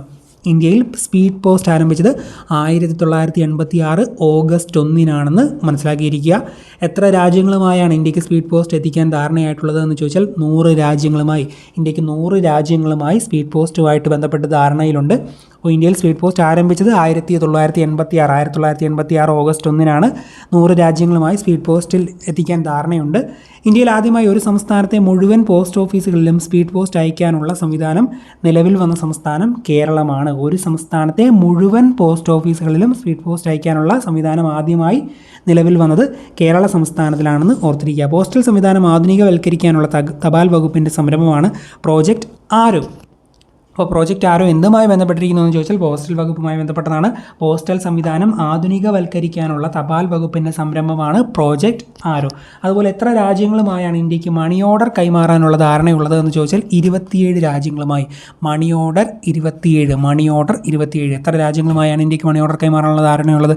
27. സ്പീഡ് പോസ്റ്റ് ആണെങ്കിൽ 100, മണി ഓർഡർ 27. ഇന്ത്യക്ക് നേരിട്ട് മണി ഓർഡർ അയക്കാൻ കഴിയുന്ന രാജ്യങ്ങൾ ഭൂട്ടാനും നേപ്പാളുമാണ്. ഇന്ത്യക്ക് നേരിട്ട് മണി ഓർഡർ അയക്കാൻ കഴിയുന്ന രാജ്യങ്ങൾ ഭൂട്ടാനും നേപ്പാളും. ഇന്ത്യയിൽ മണി ഓർഡർ സമ്പദ് വ്യവസ്ഥ നിലനിൽക്കുന്ന സംസ്ഥാനമാണ് ഉത്തരാഖണ്ഡ്. ഇന്ത്യയിൽ മണി ഓർഡർ സമ്പദ് വ്യവസ്ഥ നിലനിൽക്കുന്ന സംസ്ഥാനം ഏതെന്ന് ചോദിച്ചാൽ ഉത്തരാഖണ്ഡാണ്. ദേശീയ തപാൽ ദിനം എന്ന് നിങ്ങൾ അറിയണം, ഒക്ടോബർ 10 ദേശീയ തപാൽ ദിനം. ഓക്കെ, പോസ്റ്റ് ഓഫീസുമായി ബന്ധപ്പെട്ട കാര്യങ്ങളാണ് ഇനി നമ്മൾ പഠിക്കാൻ പോകുന്നത്. ഇന്ത്യയിലെ ആദ്യത്തെ ജനറൽ പോസ്റ്റ് ഓഫീസ് സ്ഥാപിതമായത് കൊൽക്കത്തയിലാണെന്ന് നമ്മൾ പറഞ്ഞു, 1774. ഇന്ത്യയിലെ ഏറ്റവും വലിയ post office Mumbai general post ഓഫീസാണ്. ഇന്ത്യയിലെ ഏറ്റവും വലിയ പോസ്റ്റ് ഓഫീസ് മുംബൈയിലെ ജനറൽ പോസ്റ്റ് ഓഫീസാണ്. Mumbai general post office. ലോകത്തിലെ ഏറ്റവും ഉയരത്തിലുള്ള പോസ്റ്റ് ഓഫീസ് സ്ഥിതി ചെയ്യുന്നത് ഹിമാചൽ പ്രദേശിലെ ഹിക്കിമിലാണ്. ലോകത്തിലെ ഏറ്റവും ഉയരത്തിലുള്ള പോസ്റ്റ് ഓഫീസ് സ്ഥിതി ചെയ്യുന്നത് ഹിമാചൽ പ്രദേശിലെ ഹിക്കിമിലാണെന്ന് ഓർത്തിരിക്കുക. ഹിമാചൽ പ്രദേശ്, ഹിക്കിം. ഇന്ത്യയിലെ ആദ്യ ഒഴുകുന്ന പോസ്റ്റ് ഓഫീസ് സ്ഥിതി ചെയ്യുന്നത് ദാൽ തടാകം. 2011 സ്ഥാപിതമായത് ശ്രീനഗറിലെ ദാൽ തടാകത്തിലാണ്. ഇന്ത്യയിലെ ആദ്യ ഒഴുകുന്ന പോസ്റ്റ് ഓഫീസ് സ്ഥിതി ചെയ്യുന്നത് ശ്രീനഗറിലെ ദാൽ തടാകത്തിലാണ്. പോസ്റ്റ് ഓഫീസ് വഴി ഭൂനികുതി അടയ്ക്കാനുള്ള സംവിധാനം നടപ്പിലാക്കിയ ആദ്യ ഇന്ത്യൻ സംസ്ഥാനം കേരളമാണ്. പോസ്റ്റ് ഓഫീസ് വഴി ഭൂനികുതി അടയ്ക്കാനുള്ള ആദ്യത്തെ ഇന്ത്യൻ സംസ്ഥാനം, അതിനുള്ള ഏർപ്പാടാക്കിയ ഇന്ത്യൻ സംസ്ഥാനം കേരളമാണെന്ന് അറിഞ്ഞിരിക്കുക. എല്ലാ ഗ്രാമങ്ങളിലും പോസ്റ്റ് ഓഫീസ് സ്ഥാപിതമായ ഇന്ത്യയിലെ ആദ്യ സംസ്ഥാനം ഗോവയാണ്. എല്ലാ ഗ്രാമങ്ങളിലും പോസ്റ്റ് ഓഫീസ് സ്ഥാപിതമായ ഇന്ത്യയിലെ ആദ്യ സംസ്ഥാനം ഏതെന്ന് ചോദിച്ചാൽ ഗോവയാണെന്ന് ഓർത്തിരിക്കുക. നിയമസഭാ തെരഞ്ഞെടുപ്പിൽ പോസ്റ്റൽ വോട്ടുകൾ ഇലക്ട്രോണിക് മാധ്യമങ്ങളിലൂടെ സ്വീകരിക്കാൻ തീരുമാനിച്ച ഇന്ത്യയിലെ ആദ്യ സംസ്ഥാനവും ഗോവയാണ്. അപ്പോൾ എല്ലാ ഗ്രാമങ്ങളിലും പോസ്റ്റ് ഓഫീസ് സ്ഥാപിതമായ ഇന്ത്യയിലെ ആദ്യ സംസ്ഥാനം ഗോവയാണ്. അതുപോലെ തന്നെ നിയമസഭാ തെരഞ്ഞെടുപ്പിൽ പോസ്റ്റൽ വോട്ടുകൾ ഇലക്ട്രോണിക് മാധ്യമങ്ങളിലൂടെ സ്വീകരിക്കാൻ തീരുമാനിച്ച ഇന്ത്യയിലെ ആദ്യ സംസ്ഥാനം ഏതെന്ന് ചോദിച്ചാലും ഗോവയാണ്. ആദ്യ സൈബർ പോസ്റ്റ് ഓഫീസ് നിലവിൽ വന്ന സംസ്ഥാനം ചെന്നൈ. സംസ്ഥാനം തമിഴ്നാടാണ്, സ്ഥലം ചെന്നൈയാണ്. ആദ്യത്തെ സൈബർ പോസ്റ്റ് ഓഫീസ് നിലവിൽ വന്ന സംസ്ഥാനം തമിഴ്നാട്, സ്ഥലം ചെന്നൈ. തമിഴ്നാട്ടിലെ ചെന്നൈയാണ്. രാജ്യത്തിന് പുറത്ത് സ്ഥാപിതമായ ഇന്ത്യയുടെ ആദ്യ പോസ്റ്റ് ഓഫീസാണ് അന്റാർട്ടിക്കയിലെ ദക്ഷിണ ഗംഗോത്രി. രാജ്യത്തിന് പുറത്ത് സ്ഥാപിതമായ ഇന്ത്യയുടെ ആദ്യത്തെ പോസ്റ്റ് ഓഫീസ് അന്റാർട്ടിക്കയിലാണ്. അന്റാർട്ടിക്കയിലെ ദക്ഷിണ ഗംഗോത്രി. ഓക്കെ, അന്റാർട്ടിക്കയിലെ ഇന്ത്യൻ പോസ്റ്റ് ഓഫീസ് ഗോവ ഡിവിഷൻ്റെ കീഴിലാണ്. ഗോവയെ പറ്റി 2 പോയിന്റ് നമ്മൾ ഓൾറെഡി പറഞ്ഞായിരുന്നു. ഇന്ത്യ എല്ലാ ഗ്രാമങ്ങളിലും പോസ്റ്റ് ഓഫീസ് സ്ഥാപിതമായ ഇന്ത്യയിലെ ആദ്യ സംസ്ഥാനം. അതുപോലെ നിയമസഭാ തെരഞ്ഞെടുപ്പിൽ പോസ്റ്റൽ വോട്ടുകൾ ഇലക്ട്രോണിക് മാധ്യമങ്ങളിലൂടെ സ്വീകരിക്കാൻ തീരുമാനിച്ച ഇന്ത്യയിലെ ആദ്യ സംസ്ഥാനവും ഗോവയാണ്. അപ്പോൾ ഗോവയുടെ തന്നെ അതിർത്തിയിൽ വരുന്നതാണ് ഈ അന്റാർട്ടിക്കയിലെ പോസ്റ്റ് ഓഫീസ്. ദക്ഷിണ ഗംഗോത്രി പോസ്റ്റ് ഓഫീസ് അന്റാർട്ടിക്ക. രാജ്യത്തെ പുറത്ത് സ്ഥാപിതമായ ഇന്ത്യയുടെ ആദ്യ പോസ്റ്റ് ഓഫീസാണ് ഈ ദക്ഷിണ Gangotri post office Antarctica. Okay, അന്റാർട്ടിക്കയിലെ ഇന്ത്യൻ പോസ്റ്റ് ഓഫീസ് ഗോവ ഡിവിഷൻ്റെ കീഴിലാണ് എന്ന് നമ്മൾ പറഞ്ഞു. ഇന്ത്യയിലെ ആദ്യ പോസ്റ്റൽ ATM നിലവിൽ വന്നത് പാറ്റ്ന GPO. ഇന്ത്യയിലെ ആദ്യത്തെ പോസ്റ്റൽ ATM നിലവിൽ വന്നത് പാറ്റ്ന GPO 2015. ഇന്ത്യയിലെ ആദ്യ പോസ്റ്റ് ഓഫീസ് സേവിങ്സ് ATM സ്ഥാപിച്ചത് ചെന്നൈയിലാണ്. ഇന്ത്യയിലെ ആദ്യത്തെ പോസ്റ്റ് ഓഫീസ് സേവിങ്സ് ATM ചെന്നൈയിൽ. ആദ്യ പോസ്റ്റൽ ATM പാറ്റ്ന GPO. ആദ്യത്തെ പോസ്റ്റ് ഓഫീസ് സേവിങ്സ് ATM ചെന്നൈയിലാണ്. അത് 2014. Postal ATM 2015 Patna GPO. കേരളത്തിലെ ആദ്യ പോസ്റ്റൽ സേവിങ്സ് ബാങ്ക് ATM സ്ഥാപിതമായത് തിരുവനന്തപുരം ജില്ലയിലാണ്. കേരളത്തിലെ ആദ്യ postal savings bank ATM Thiruvananthapuram ജില്ലയിലാണ് സ്ഥാപിതമായത്. ഇന്ത്യയിലെ ആദ്യ വനിതാ പോസ്റ്റ് ഓഫീസ് സ്ഥാപിതമായത് ന്യൂഡൽഹിയിലാണ്. അത് 2013. ഇന്ത്യയിലെ ആദ്യ വനിതാ പോസ്റ്റ് ഓഫീസ് സ്ഥാപിതമായത് ന്യൂഡൽഹിയിലാണെന്ന് ഓർത്തിരിക്കുക. കേരളത്തിലെ ആദ്യ വനിതാ പോസ്റ്റ് ഓഫീസ് തിരുവനന്തപുരം ജില്ലയിലാണ്. അതുപോലെ കേരളത്തിലെ ആദ്യ postal savings bank ATO Thiruvananthapuram ജില്ലയിലാണെന്ന് ഓർത്തിരിക്കുക. കേരളത്തിലെ വനിതാ പോസ്റ്റ് ഓഫീസ് 2013 ജൂലൈ 5-നാണ്. ഇന്ത്യയിലെ ആദ്യ വനിതാ പോസ്റ്റ് ഓഫീസ് ന്യൂഡൽഹി 2013 മാർച്ച് 8-നാണെന്നും ഓർത്തിരിക്കുക. കടൽ മാർഗം പാഴ്സലുകളും മെയിലുകളും എത്തിക്കുന്നതിന് ഇന്ത്യ പോസ്റ്റ് ആരംഭിച്ച പദ്ധതിയാണ് തരംഗ് മെയിൽ സർവീസ്. അതോടെ ഒന്ന് അറിഞ്ഞിരിക്കുക. കടൽ മാർഗം പാഴ്സലുകളും മെയിലുകളും എത്തിക്കുന്നതിന് ഇന്ത്യ പോസ്റ്റ് ആരംഭിച്ച പദ്ധതിയാണ് തരംഗ് മെയിൽ സർവീസ്. ഇനി പിൻകോഡൊക്കെ ആയിട്ട് ബന്ധപ്പെട്ട് നിങ്ങൾ അറിഞ്ഞിരിക്കേണ്ട പ്രധാനപ്പെട്ട പോയിന്റുകളാണ് പറയാൻ പോകുന്നത്. 1972 ഓഗസ്റ്റ് 15-നാണ് ഇന്ത്യയിൽ പിൻകോഡ് സംവിധാനം ഏർപ്പെടുത്തിയത്. 1972 ഓഗസ്റ്റ് 15, 72-ലെ സ്വാതന്ത്ര്യദിനത്തിനാണ് ഇന്ത്യയിലെ പിൻകോഡ് സമ്പ്രദായം ഏർപ്പെടുത്തിയത്. ഇന്ത്യൻ പിൻകോഡിലെ അക്കങ്ങളുടെ എണ്ണം 6ആണ്. ഈ കഴിഞ്ഞ ഇടയ്ക്കൂടെ PSC പരീക്ഷയ്ക്ക് ചോദിച്ചതേ ഉള്ളൂ. ഇന്ത്യൻ പിൻകോഡിലെ അക്കങ്ങളുടെ എണ്ണം 6ആണ്. ഇന്ത്യയിലെ ആദ്യത്തെ പിൻകോഡ് നമ്പർ 110001 11301. ന്യൂഡൽഹി ജൻപദിൻ്റെ പിൻകോഡാണത്. ഇന്ത്യയിലെ ആദ്യത്തെ പിൻകോഡ് 11301. രാഷ്ട്രപതി പിൻകോഡ് 11304 സുപ്രീം കോടതിയുടെ പിൻകോഡ് 11301. ഇപ്പോൾ രാഷ്ട്രപതി 4, സുപ്രീം കോടതി 1, 11301 ഇന്ത്യയിലെ ആദ്യത്തെ പിൻകോഡ്. ന്യൂഡൽഹി ജൻപദിൻ്റെ പിൻകോഡാണ്. രാഷ്ട്രപതി ഭവൻ്റെ പിൻകോഡ് 11304, സുപ്രീം കോടതിയുടെ പിൻകോഡ് 11301. നിലവിൽ ഇന്ത്യയിലെ ആകെ പോസ്റ്റൽ സോണുകളുടെ എണ്ണം 9ആണ്. ഇന്ത്യയിൽ ആകെയുള്ള പോസ്റ്റൽ സർക്കിളിൻ്റെ എണ്ണം 23. ഇന്ത്യയിലെ പോസ്റ്റൽ സോണുകൾ 9, postal circle 23. Postal zone 9, postal circle 23 ഓർത്തിരിക്കുക. ആർമി പോസ്റ്റൽ സർവീസസ് പൊതുവെ അറിയപ്പെടുന്നത് ബേസ് സർക്കിൾ എന്നാണ്. ആർമി പോസ്റ്റൽ സർവീസ് പൊതുവെ അറിയപ്പെടുന്നത് ബേസ് സർക്കിൾ എന്നാണെന്നും ഓർത്തിരിക്കുക. ഇനി പിൻകോഡിലെ അക്കങ്ങൾ ഓരോന്നിനെ സൂചിപ്പിക്കുന്നതാണ്. 6 അക്കം ഉണ്ടെന്ന് പറഞ്ഞു. ആദ്യത്തെ പിൻകോഡ് 11301 ആണെന്ന് പറഞ്ഞു. രാഷ്ട്രപതി 11304 ആണെന്ന് പറഞ്ഞു. സുപ്രീം കോടതി 11301 ആണെന്ന് പറഞ്ഞു. ഓക്കെ, അപ്പം പിൻകോഡിലെ ഓരോ അക്കങ്ങൾ എന്തിനെയാണ് പ്രതിനിധാനം ചെയ്യുന്നതെന്ന് പറയാം. 1-ാം അക്കം മേഖല, പോസ്റ്റൽ സോണിനെയാണ് പ്രതിനിധാനം ചെയ്യുന്നത്. ഇന്ത്യയിലെ പോസ്റ്റൽ സോണുകൾ 9 എണ്ണമാണെന്ന് പറഞ്ഞു. Postal circle 23. അപ്പോൾ 1-ാം അക്കം പോസ്റ്റൽ സോൺ അല്ലെങ്കിൽ മേഖല. 1-ാം അക്കം പോസ്റ്റൽ സോൺ അല്ലെങ്കിൽ മേഖല. 2-ാം അക്കം സബ് സോൺ അല്ലെങ്കിൽ ഉപമേഖല. 2-ാം അക്കം സബ് സോൺ അല്ലെങ്കിൽ ഉപമേഖല. 1-ാം അക്കം പോസ്റ്റൽ സോൺ അല്ലെങ്കിൽ മേഖല. 2-ാം അക്കം സബ് സോൺ അല്ലെങ്കിൽ ഉപമേഖല. സിമ്പിളായിട്ട് പഠിച്ചു പോകല്ലോ. 3-ാം അക്കം സോർട്ടിങ് ജില്ല. അപ്പം മേഖല, ഉപമേഖല, സോർട്ടിങ് ജില്ല. 3-ാം അക്കം സോർട്ടിങ് ജില്ല. 4-ാം അക്കം തപാൽ റൂട്ട്. 4-ാം അക്കം തപാൽ റൂട്ട്. 5ഉം 6ഉം അക്കങ്ങൾ പോസ്റ്റ് ഓഫീസാണ്. 5ഉം 6ഉം അക്കങ്ങൾ പോസ്റ്റ് ഓഫീസാണ്. അപ്പോൾ 1-ാം അക്കം മേഖല അല്ലെങ്കിൽ പോസ്റ്റൽ സോൺ, 2-ാം അക്കം ഉപമേഖല അല്ലെങ്കിൽ സബ് സോൺ, 3-ാം അക്കം സോർട്ടിങ് ജില്ല, 4-ാം അക്കം തപാൽ റൂട്ട്, 5ഉം 6ഉം അക്കങ്ങൾ പോസ്റ്റ് ഓഫീസിനെ സൂചിപ്പിക്കുന്നുവെന്നും അറിഞ്ഞിരിക്കുക. ഇനി പിൻകോഡിലെ ആദ്യ അക്കമായി സോൺ നമ്പർ പ്രതിനിധാനം ചെയ്യുന്ന പ്രദേശങ്ങൾ ഏതൊക്കെയെന്നാണ് പറയാൻ പോകുന്നത്. ഇതങ്ങനെ ചോദിക്കാറില്ല, റെയറായിട്ട് കോമ്പറ്റേറ്റീവ് എക്സാമിന് ചോദിച്ചു കണ്ടിട്ടുള്ളൂ. പക്ഷേ നിങ്ങൾ പഠിക്കുന്നതാണ് നല്ലതൊരു ചോദ്യം വന്നാലും നമുക്ക് ഉത്തരം എഴുതണമല്ലോ. ഇത് ഒറ്റയടിക്ക് പറഞ്ഞാൽ നിങ്ങൾ ഓർത്തിരിക്കണമെന്നില്ല. അതുകൊണ്ട് ഞാൻ ജസ്റ്റ് ഒന്ന് വായിച്ചു പോകാം. അടുത്ത ദിവസങ്ങളിൽ നിങ്ങൾ റിപ്പീറ്റഡ് ആയിട്ട് വായിച്ചോ കേട്ടോ ഒന്ന് പഠിച്ച് പോയാൽ മതി. അപ്പോൾ പിൻകോഡിലെ ആദ്യ അക്കമായി സോൺ നമ്പർ പ്രതിനിധാനം ചെയ്യുന്ന പ്രദേശങ്ങളാണ് പറയാൻ പോകുന്നത്. മൊത്തം 9 സോൺ ഉണ്ടെന്ന് പറഞ്ഞു. ഒന്നാമത്തേത് നോർത്തേൺ സോൺ. നോർത്തേൺ സോണിൽ വരുന്നതാണ് ഡൽഹി, ഹരിയാന, പഞ്ചാബ്, ഹിമാചൽ പ്രദേശ്, ചണ്ഡീഗഡ്, ജമ്മു ആൻഡ് കാശ്മീർ, ലഡാക്ക്. രണ്ടും നോർത്തേൺ സോണാണ്. ഉത്തർപ്രദേശും ഉത്തരാഖണ്ഡും 2-ലാണ് വരുന്നത്. 3 വെസ്റ്റേൺ സോണാണ്. വെസ്റ്റേൺ സോണിൽ വരുന്നത് രാജസ്ഥാൻ, ഗുജറാത്ത്, ദാമൻ ദിയു, ദാദ്ര ആൻഡ് നഗർ ഹവേലി. രാജസ്ഥാൻ, ഗുജറാത്ത്, ദാമൻ ദിയു, ദാദ്ര ആൻഡ് നഗർ ഹവേലി. ഇതാണ് വെസ്റ്റേൺ സോണിൽ വരുന്നത്. 4ഉം വെസ്റ്റേൺ സോണാണ്. അതിൽ വരുന്നത് ഛത്തീസ്ഗഡ്, മഹാരാഷ്ട്ര, മധ്യപ്രദേശ്, ഗോവ. 4-ാമത്തേതിൽ ഈ ഒരു 4 സംസ്ഥാനങ്ങൾ ഛത്തീസ്ഗഡ്, മഹാരാഷ്ട്ര, മധ്യപ്രദേശ്, ഗോവ. സദേൺ സോണിൽ 5 വരുന്നത് സദേൺ സോണാണ്. ആന്ധ്രാപ്രദേശ്, കർണാടക, തെലങ്കാനയ്ക്ക് വേണ്ടിയാണ് 5-ാമത്തേത് southern zone. 5-ാമത്തെ southern zone Andhra Pradesh, Karnataka, Telangana. 6-ാമത്തേതും southern zone Kerala, Tamil Nadu, Lakshadweep, Puducherry. 6-ാമത്തേത് southern zone Kerala, Tamil Nadu, Lakshadweep, Puducherry. 7 eastern സോണാണ്. Paschim Bengal, Sikkim, Andaman and Nicobar, Arunachal Pradesh, Assam, Meghalaya, Manipur, Mizoram, Nagaland, Tripura, Odisha അങ്ങനെയുള്ള വടക്കുകിഴക്കൻ സംസ്ഥാനങ്ങളെല്ലാം ഈസ്റ്റേൺ സോൺ 7-ലാണ് വരുന്നത്. Eastern zone west Bengal, Sikkim, Andaman Nicobar, Arunachal Pradesh, Assam, Meghalaya, Manipur, Mizoram, Nagaland, Tripura, Odisha. 8-ാമത്തേതും eastern സോണാണ്. ബീഹാറും ജാർഖണ്ഡും വരുന്നത് 8-ാമത്തേതിലാണ് ഈസ്റ്റേൺ സോൺ. 9 സൈനികമാണ്. ആർമി പോസ്റ്റ് ഓഫീസും ഫീൽഡ് പോസ്റ്റ് ഓഫീസുമാണ് 9 വരുന്നത്. 9 സൈനികം, ആർമി പോസ്റ്റ് ഓഫീസും ഫീൽഡ് പോസ്റ്റ് ഓഫീസും. അടുത്തത് തപാൽ സ്റ്റാമ്പുമായിട്ട് ബന്ധപ്പെട്ട കാര്യങ്ങളാണ് പഠിക്കാൻ പോകുന്നത്. ലോകത്തിൽ തപാൽ സ്റ്റാമ്പ് പുറത്തിറക്കിയ എത്രാമത്തെ രാജ്യമാണ് ഇന്ത്യ എന്ന് ചോദിക്കാം. അത് 10ാമത്തെ രാജ്യമാണ്. ലോകത്ത് തപാൽ സ്റ്റാമ്പ് പുറത്തിറക്കിയ 10ാമത്തെ രാജ്യമാണ് ഇന്ത്യ. ഇന്ത്യയിലെ ആദ്യ തപാൽ സ്റ്റാമ്പ് സിന്ധ് ഡാക്കാണ്. സിന്ധ് ഡാക്ക് ഇന്ത്യയിലെ ആദ്യത്തെ തപാൽ സ്റ്റാമ്പ്, ഏഷ്യയിലെ തന്നെ ആദ്യത്തെയാണത്. അത് സിന്ധ് ഡാക്കാണ്. ലോകത്തിൽ തപാൽ സ്റ്റാമ്പ് പുറത്തിറക്കിയ 10ാമത്തെ രാജ്യമാണ് ഇന്ത്യ. ഇന്ത്യയിലെ ആദ്യ തപാൽ സ്റ്റാമ്പ് സിന്ധ് ഡാക്ക് ആണെന്ന് ഓർത്തിരിക്കുക. സിന്ധ് ഡാക്ക് പുറത്തിറക്കിയ വർഷം 1852 ആണ്. 1852 ജൂലൈ 1 കറാച്ചിയിൽ വെച്ചാണ് സിന്ധ് ഡാക്ക് പുറത്തിറക്കിയത്. അപ്പോൾ സിന്ധ് ഡാക്ക് പുറത്തിറക്കിയത് 1852. തപാൽ സ്റ്റാമ്പ് ഇറക്കിയ ആദ്യ ഇന്ത്യൻ നാട്ടുരാജ്യം കത്യാവാറാണ്. കത്യാവാർ, ഗുജറാത്ത്. ഗുജറാത്തിലെ കത്യാവാറാണ് തപാൽ സ്റ്റാമ്പ് ഇറക്കിയ ആദ്യ ഇന്ത്യൻ നാട്ടുരാജ്യം. കത്യാവാർ. തപാൽ സ്റ്റാമ്പ് പുറത്തിറക്കിയ ആദ്യ ഇന്ത്യൻ നാട്ടുരാജ്യം കത്യാവാറാണ്. തപാൽ സംവിധാനം ആരംഭിച്ച ആദ്യ നാട്ടുരാജ്യം തിരുവിതാംകൂറാണ്. തപാൽ സംവിധാനം ആരംഭിച്ച ആദ്യ നാട്ടുരാജ്യം ഏതെന്ന് ചോദിച്ചാൽ തിരുവിതാംകൂറാണ്. തിരുവിതാംകൂറിലെ അഞ്ചലാണ്. അപ്പോൾ ഓർത്തിരിക്കുക, തപാൽ സംവിധാനം ആരംഭിച്ച ആദ്യ നാട്ടുരാജ്യം, തപാൽ സ്റ്റാമ്പ് ഇറക്കിയ ആദ്യ നാട്ടുരാജ്യം കത്യാവാറാണ്. തപാൽ സംവിധാനം ആരംഭിച്ച ആദ്യ നാട്ടുരാജ്യം തിരുവിതാംകൂറാണ്. സ്വതന്ത്ര ഇന്ത്യയിൽ ആദ്യമായി തപാൽ സ്റ്റാമ്പ് പുറത്തിറക്കിയ വർഷം 1947 നവംബർ 21 3.5 അണയായിരുന്നു അതിൻ്റെ വില. അപ്പോൾ സ്വതന്ത്ര ഇന്ത്യയിൽ ആദ്യമായി തപാൽ സ്റ്റാമ്പ് പുറത്തിറക്കിയ വർഷം 1947 നവംബർ 21. 1947 നവംബർ 21 സ്വതന്ത്ര ഇന്ത്യയിൽ ആദ്യമായി തപാൽ സ്റ്റാമ്പ് പുറത്തിറക്കിയത്. ഓക്കെ, അപ്പോൾ ഇന്ത്യൻ സ്റ്റാമ്പിൽ ഉപയോഗിക്കുന്ന ഭാഷകൾ ഏതൊക്കെയെന്ന് ഇതിൻ്റെ കൂടെ ഒന്ന് മനസ്സിലാക്കിയിരിക്കുക. ഹിന്ദിയും ഇംഗ്ലീഷുമാണ് ഇന്ത്യൻ സ്റ്റാമ്പിൽ ഉപയോഗിക്കുന്ന ഭാഷകൾ ഏതൊക്കെയെന്ന് ചോദിച്ചാൽ ഹിന്ദിയും ഇംഗ്ലീഷുമാണ്.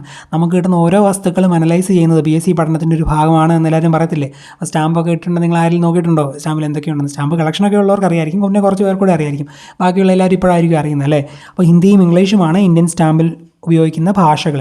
ഇന്ത്യൻ തപാൽ സ്റ്റാമ്പുകൾ അച്ചടിക്കുന്ന സ്ഥലം നാസിക്കാണ്. ഇന്ത്യൻ തപാൽ സ്റ്റാമ്പുകൾ അച്ചടിക്കുന്ന സ്ഥലം നാസിക്കാണെന്ന് ഓർത്തിരിക്കുക. സ്വതന്ത്ര ഇന്ത്യയിലെ ആദ്യ സ്റ്റാമ്പിൽ ആലേഖനം ചെയ്ത ചിത്രം ഇന്ത്യൻ ദേശീയ പതാകയുടെ ചിത്രവും ജയ് ഹിന്ദ് എന്ന മുദ്രാവാക്യവുമാണ്. സ്വതന്ത്ര ഇന്ത്യയിലെ ആദ്യ സ്റ്റാമ്പിൽ ആലേഖനം ചെയ്ത ചിത്രം ഇന്ത്യൻ ദേശീയ പതാകയുടെ ചിത്രവും അതുപോലെ ജയ് ഹിന്ദ് എന്ന മുദ്രാവാക്യവുമാണ്. അതുപോലെ സ്വതന്ത്ര ഇന്ത്യയിലെ രണ്ടാമത്തെ സ്റ്റാമ്പിൽ ആലേഖനം ചെയ്തിരിക്കുന്ന ചിത്രം അശോക സ്തംഭമാണ്. അതിന് 1.5 അണയാണ് വില. അപ്പം വില 1.5 അണയാണ് വില. ഓക്കെ, സ്വതന്ത്ര ഇന്ത്യയിൽ ആദ്യമായി തപാൽ സ്റ്റാമ്പ് പുറത്തിറക്കിയത് 47, അതിന് 3.5 അണയായിരുന്നു വില. അപ്പം സ്വതന്ത്ര ഇന്ത്യയിലെ രണ്ടാമത്തെ സ്റ്റാമ്പിൽ ആലേഖനം ചെയ്തിരിക്കുന്നത് അശോക സ്തംഭത്തിൻ്റെ ചിത്രമാണ്. അതിൻ്റെ വില 1.5 അണയാണ്. ഇനി തപാൽ സ്റ്റാമ്പിലെ സ്ത്രീ സാന്നിധ്യവുമായി ബന്ധപ്പെട്ട കുറച്ച് പോയിന്റുകളാണ് പറയാൻ പോകുന്നത്. സ്റ്റാമ്പിൽ ചിത്രം ആലേഖനം ചെയ്യപ്പെട്ട ലോകത്തിലെ ആദ്യ വനിതയാണ് വിക്ടോറിയ രാജ്ഞി. സ്റ്റാമ്പിൽ ചിത്രം ആലേഖനം ചെയ്യപ്പെട്ട ലോകത്തിലെ ആദ്യ വനിത ആരെന്ന് ചോദിച്ചാൽ വിക്ടോറിയ രാജ്ഞിയാണ്. ഇന്ത്യൻ തപാൽ സ്റ്റാമ്പിൽ പ്രത്യക്ഷപ്പെട്ട ആദ്യ ഇന്ത്യൻ വനിത ആരെന്ന് ചോദിച്ചാൽ അത് മീരാഭായി ആണ്. വർഷം 1951. ഇന്ത്യൻ തപാൽ സ്റ്റാമ്പിൽ പ്രത്യക്ഷപ്പെട്ട ആദ്യ ഇന്ത്യൻ വനിത മീരാഭായ്, വർഷം 1951. ഇന്ത്യൻ തപാൽ സ്റ്റാമ്പിൽ പ്രത്യക്ഷപ്പെട്ട രണ്ടാമത്തെ ഇന്ത്യൻ വനിത ഝാൻസി റാണിയാണ്. വർഷം 1957. ഇന്ത്യൻ തപാൽ സ്റ്റാമ്പിൽ പ്രത്യക്ഷപ്പെട്ട രണ്ടാമത്തെ ഇന്ത്യൻ വനിത ഝാൻസി റാണിയാണ്. 1957. ഇന്ത്യൻ തപാൽ സ്റ്റാമ്പിൽ പ്രത്യക്ഷപ്പെട്ട ആദ്യ വിദേശ വനിത ആനി ബസന്റ് ആണ്. അതുപോലെ തന്നെ ആദ്യ സിനിമാ നടി നർഗീസ് ദത്താണ്. ഇന്ത്യൻ തപാൽ സ്റ്റാമ്പിൽ പ്രത്യക്ഷപ്പെട്ട ആദ്യ സിനിമാ നടി നർഗീസ് ദത്താണ്. വിദേശ വനിത ആനി ബസന്റ് ആണ്. അതുപോലെ ഇന്ത്യൻ തപാൽ സ്റ്റാമ്പിൽ പ്രത്യക്ഷപ്പെട്ട ആദ്യ നർത്തകി രുക്മിണി ദേവി അരുണ്ടയിലാണ്. ഇന്ത്യൻ തപാൽ സ്റ്റാമ്പിൽ പ്രത്യക്ഷപ്പെട്ട ആദ്യ നർത്തകി രുക്മിണി ദേവി അരുണ്ടയിലാണെന്ന് ഓർത്തിരിക്കുക. വിദേശ രാജ്യത്തെ സ്റ്റാമ്പിൽ ആലേഖനം ചെയ്യപ്പെട്ട ആദ്യ ഇന്ത്യൻ വനിതയാണ് മദർ തെരേസ. വിദേശ രാജ്യത്തെ സ്റ്റാമ്പിൽ ആലേഖനം ചെയ്ത ആദ്യ ഇന്ത്യൻ വനിത മദർ തെരേസയാണ്. അപ്പോൾ സ്റ്റാമ്പിൽ ചിത്രം ആലേഖനം ചെയ്യപ്പെട്ട ലോകത്തിലെ ആദ്യ വ്യക്തി വിക്ടോറിയ രാജ്ഞിയാണ്.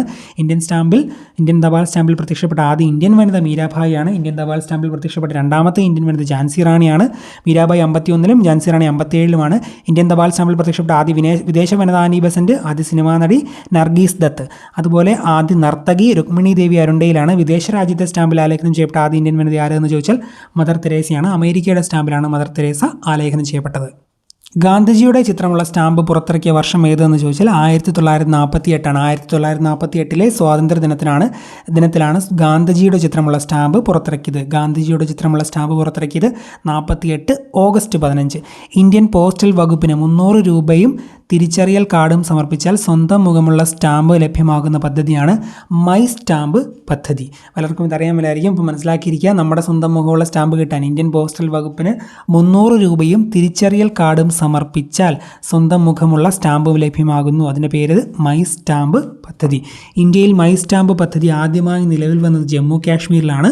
അതുപോലെ ഖാദി സ്റ്റാമ്പ് പുറത്തിറക്കിയ ലോകത്തിലെ ആദ്യ രാജ്യവും ഇന്ത്യയാണ്. വൃത്താകൃതിയിലുള്ള സ്റ്റാമ്പ് പുറത്തിറക്കിയ ആദ്യ രാജ്യവും ഇന്ത്യയാണ്. ഖാദി സ്റ്റാമ്പ്, വൃത്താകൃതിയിലുള്ള സ്റ്റാമ്പ്, ഇതൊക്കെ പുറത്തിറക്കിയ ആദ്യ രാജ്യം ഇന്ത്യയാണെന്ന് അറിഞ്ഞിരിക്കുക. ഇനി തപാൽ സ്റ്റാമ്പിൽ ആദ്യമായിട്ട് പ്രത്യക്ഷപ്പെട്ടതുമൊക്കെ ആയിട്ട് ബന്ധപ്പെട്ട് കുറച്ച് പോയിന്റുകളാണ് പറയുന്നത്. ശ്രദ്ധിച്ചിരിക്കുക, പറയുന്ന മുറയ്ക്ക് തന്നെ പഠിച്ചു പോവുക. സ്വതന്ത്ര ഇന്ത്യയുടെ സ്റ്റാമ്പിൽ ആലേഖനം ചെയ്യപ്പെട്ട ആദ്യ ഇന്ത്യക്കാരൻ ഗാന്ധിജിയാണ്, മഹാത്മാഗാന്ധിയാണ്. സ്വതന്ത്ര ഇന്ത്യയുടെ സ്റ്റാമ്പിൽ ആലേഖനം ചെയ്യപ്പെട്ട ആദ്യ ഇന്ത്യക്കാരൻ മഹാത്മാഗാന്ധി അല്ലേ. ഏറ്റവും കൂടുതൽ രാജ്യങ്ങളുടെ സ്റ്റാമ്പിൽ ആലേഖനം ചെയ്യപ്പെട്ട ഇന്ത്യക്കാരനും ഗാന്ധിജിയാണ്. ഏറ്റവും കൂടുതൽ രാജ്യങ്ങളുടെ സ്റ്റാമ്പിൽ ആലേഖനം ചെയ്യപ്പെട്ട ഇന്ത്യക്കാരൻ മഹാത്മാഗാന്ധി. തപാൽ സ്റ്റാമ്പിൽ പ്രത്യക്ഷപ്പെട്ട ആദ്യ ദമ്പതികൾ ഗാന്ധിജിയും കസ്തൂർബ ഗാന്ധിയുമാണ്. തപാൽ സ്റ്റാമ്പിൽ പ്രത്യക്ഷപ്പെട്ട ആദ്യ ദമ്പതികൾ ഗാന്ധിജിയും കസ്തൂർബ ഗാന്ധിയും. ഗാന്ധിജിയുടെ ചിത്രം തപാൽ സ്റ്റാമ്പുകളിൽ അച്ചടിച്ച ആദ്യ വിദേശ രാജ്യം ഏതെന്ന് ചോദിച്ചാൽ അമേരിക്കയാണ്. ഗാന്ധിജിയുടെ ചിത്രം അച്ചടിച്ച ആദ്യ വിദേശ രാജ്യം, തപാൽ സ്റ്റാമ്പുകളിൽ അച്ചടിച്ച ആദ്യ വിദേശ രാജ്യം അമേരിക്കയാണെന്ന് ഓർത്തിരിക്കുക. അതുപോലെ വിദേശ രാജ്യത്തെ സ്റ്റാമ്പിൽ ആലേഖനം ചെയ്യപ്പെട്ട ആദ്യ ഇന്ത്യൻ വനിത ഏതെന്ന് നമ്മൾ നേരത്തെ പറഞ്ഞായിരുന്നു, അത് മദർ തെരേസയാണ്, അമേരിക്കയുടെ സ്റ്റാമ്പിൽ. ബ്രിട്ടീഷ് സ്റ്റാമ്പിൽ ആലേഖനം ചെയ്യപ്പെട്ട ആദ്യ വിദേശിയും ഗാന്ധിജിയാണ്. ബ്രിട്ടീഷ് സ്റ്റാമ്പിൽ ആലേഖനം ചെയ്യപ്പെട്ട ആദ്യ വിദേശി ഏതെന്ന് ചോദിച്ചാലും മഹാത്മാഗാന്ധിയാണ്. ഇന്ത്യയുടെ തപാൽ സ്റ്റാമ്പിൽ ആലേഖനം ചെയ്യപ്പെട്ട ആദ്യ വിദേശി ആരെന്ന് ചോദിച്ചാൽ ഹെൻറി ഡ്യൂനൻ്റ് ആണ്. ഹെൻറി ഡ്യൂനൻ്റ് 1957 ഇന്ത്യയുടെ തപാൽ സ്റ്റാമ്പിൽ ആലേഖനം ചെയ്യപ്പെട്ട ആദ്യ വിദേശി ഹെൻറി ഡ്യൂനൻ്റ് ആണ്. തപാൽ സ്റ്റാമ്പിൽ ആലേഖനം ചെയ്യപ്പെട്ട ആദ്യ ഇന്ത്യൻ ചക്രവർത്തി ചന്ദ്രഗുപ്ത മൗര്യനാണ്. തപാൽ സ്റ്റാമ്പിൽ ആലേഖനം ചെയ്യപ്പെട്ട ആദ്യ ഇന്ത്യൻ ചക്രവർത്തി ചന്ദ്രഗുപ്ത മൗര്യൻ. തപാൽ സ്റ്റാമ്പിലൂടെ ആദരിക്കപ്പെട്ട ആദ്യ ചിത്രകാരൻ നന്ദലാൽ ബോസ് ആണ്. 1967 തപാൽ സ്റ്റാമ്പിലൂടെ ആദരിക്കപ്പെട്ട ആദ്യ ചിത്രകാരൻ നന്ദലാൽ ബോസ്. ഇന്ത്യൻ തപാൽ സ്റ്റാമ്പിൽ ആലേഖനം ചെയ്യപ്പെട്ട ആദ്യ അമേരിക്കൻ പ്രസിഡന്റ് എബ്രഹാം ലിങ്കൺ ആണ്. ഇന്ത്യൻ തപാൽ സ്റ്റാമ്പിൽ ആലേഖനം ചെയ്യപ്പെട്ട ആദ്യ അമേരിക്കൻ പ്രസിഡന്റ് എബ്രഹാം ലിങ്കൺ ആണ്. ഇന്ത്യൻ തപാൽ സ്റ്റാമ്പിൽ ആലേഖനം ചെയ്യപ്പെട്ട ആദ്യ ഇന്ത്യൻ പ്രധാനമന്ത്രി ജവഹർലാൽ നെഹ്റു ആണ്. ഇന്ത്യൻ തപാൽ സ്റ്റാമ്പിൽ ആലേഖനം ചെയ്യപ്പെട്ട ആദ്യ ഇന്ത്യൻ പ്രധാനമന്ത്രി ജവഹർലാൽ നെഹ്റു ആണ്. അവസാനമായി ആലേഖനം ചെയ്യപ്പെട്ട പ്രധാനമന്ത്രി രാജീവ് ഗാന്ധി ആണ്. അത് 91 ജവഹർലാൽ നെഹ്റു 64 ഇന്ത്യൻ സ്റ്റാമ്പിൽ ആലേഖനം ചെയ്യപ്പെട്ട ആദ്യ വിദേശ രാജ്യത്തിൻ്റെ പതാക USSR അഥവാ USSR വിരിഞ്ഞുപോയി, റഷ്യയൊക്കെ ആയിട്ട് ആയിരിയാണ്. അപ്പോൾ ഇന്ത്യൻ തപാൽ സ്റ്റാമ്പിൽ ആലേഖനം ചെയ്യപ്പെട്ട ആദ്യ വിദേശ രാജ്യത്തിൻ്റെ പതാക USSR ആണ്. 72 ജീവിച്ചിരിക്കുമ്പോൾ തന്നെ ഇന്ത്യൻ സ്റ്റാമ്പിൽ ആലേഖനം ചെയ്യപ്പെട്ട ആദ്യ ഭാരതീയനാണ് DK കാർവേ. ജീവിച്ചിരിക്കുമ്പോൾ തന്നെ ഇന്ത്യൻ സ്റ്റാമ്പിൽ ആലേഖനം ചെയ്യപ്പെട്ട ആദ്യ ഭാരതീയൻ DK കാർവേയാണ്.